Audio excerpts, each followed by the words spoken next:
Yogi Surajnath, Guru Budnath Ji with Gorakh Sabadis, the sayings of Gorakhnath. You can see there is this abandoned old church behind us and this alone solitary place in South Bohemia of Czech Republic. And thanks to Vojta Narvek and Iva Kabatek for facilitating all these things for Gorakh Sabadis and the stay of Yogi Surajnath with them all. So this is Sabdi number 312. वाद विवाद तजी निरंतरी रहे, तब जाय अलेख परम तत्व को गहे, छाड़ी आशा रहे निराश, भनत गोरखनाथ मैता का दास. Translation by Bhagwan Nath and Yogi Surajnath. Bhagwan Nath means Ian Duncan, retired professor, Machine University, with whom we worked more than 30 years together on Gorakh Sabadis and translated them insightfully and scholarly. So, translation.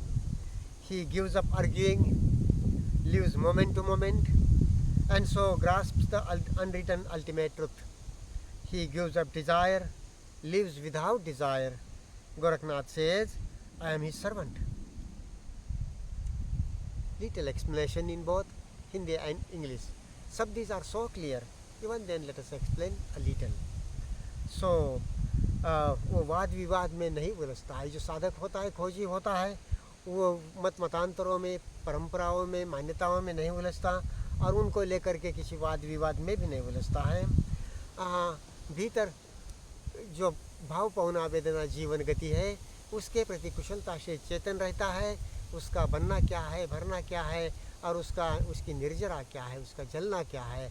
सो काल के परे काल का अंत और कालातीतता के जगने के साथ, दर्शन की अग्नि में, ध्यान की अग्नि में, बोधि चेतना के, कालातीत चेतना के जगने के साथ इस भाव पौना वेदना काल गति का अंत होना, जो हमारा मीठा मरना है, काल दुख अज्ञान की युक्ति है, उस तरह से सतत वर्तमानता में आते हुए जीता है, तो उस परम तत्व को वो पाता है.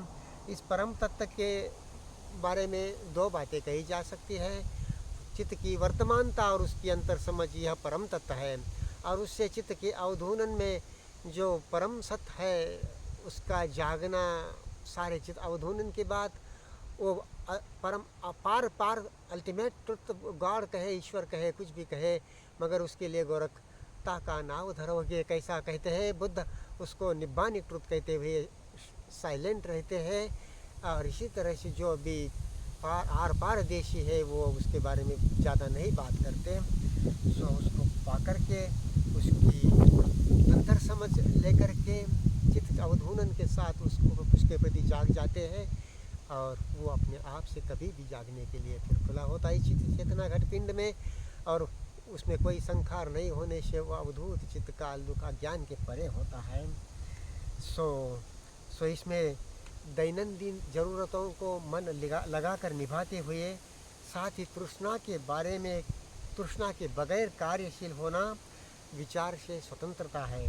क्योंकि तृष्णा व विचार यह अविभाज्य है, यह कल्पना व मान्यताएं हैं.